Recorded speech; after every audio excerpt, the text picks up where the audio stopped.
और इसी बीच आपको बड़ी जानकारी दे दे, एग्जिट पोल के अनुमान पर बौखला गए अखिलेश यादव।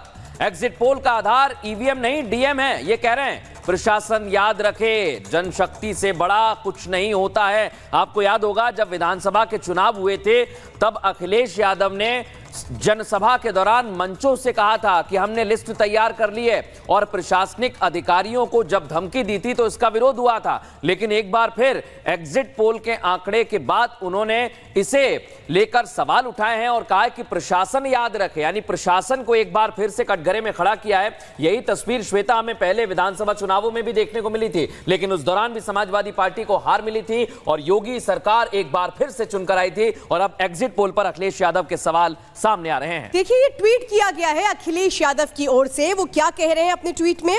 एग्जिट पोल का आधार ईवीएम नहीं डीएम है, प्रशासन याद रखे, जनशक्ति से बड़ा बल और कोई नहीं होता है। वो क्रोनोलॉजी भी आज समझाते नजर आ रहे थे वैभव, यानी ये बौखलाहट है, नजर आ रहा है इससे कि किस तरीके से परेशान है विपक्षी पर। बिल्कुल श्वेता, अखिलेश यादव के इस ट्वीट से उनकी बौखलाहट को समझा जा सकता है। ये तस्वीर अब हम आपको दिखा रहे हैं। दरअसल एनडीए 353 से लेकर 368 तक के सीट आने का अनुमान है, जबकि इंडी गठबंधन की सीटें 115 से सिर्फ और सिर्फ 125 तक सीमित रहने के अनुमान है।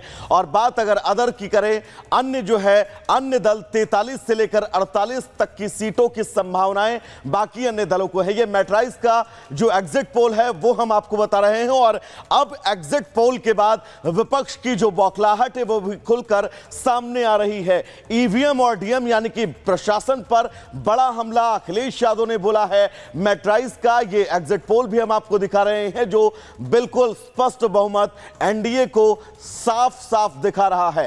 एग्जिट पोल ये है, और इस एग्जिट पोल के जरिए आप समझिए कि आखिर इस बार चुनाव के परिणाम क्या कुछ हो सकते हैं, संभावित परिणाम क्या हैं।